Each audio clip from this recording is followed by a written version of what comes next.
దేవుని సొమ్ము దేవునికి ఇవ్వకపోతే ఏం జరుగుతుందో తెలుసా? ఏం జరుగుతుంది తెలుసా?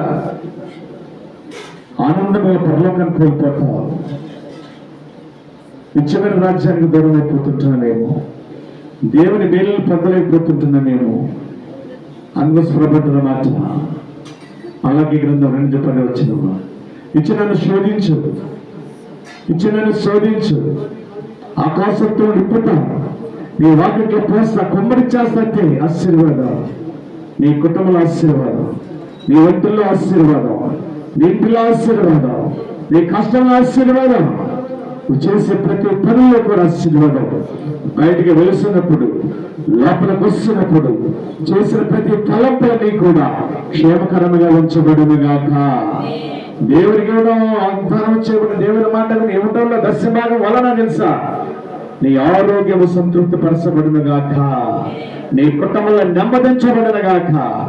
ఇచ్చు చూడు, గొప్ప నెమ్మది కలిగిన, విశ్రాంతి కలిగిన మనం శ్వాసనికి ఇస్తాడు. ఇవ్వనప్పుడే నీలో కలవరములు ప్రారంభిస్తాయి. అబ్రహాము తెచ్చిన దేవుడు వాగ్దానం అబ్రహం చేసిన ఈ క్రియలు ఇష్టకరంగా ఉన్నవి. ప్రార్థన చేసుకుందాం. పరిశుద్ధుడా, ప్రేమ గల తండ్రి, ప్రభువుని జ్ఞాపకం చేసుకోనండి. నేటి దినం ప్రభువా నా దేవా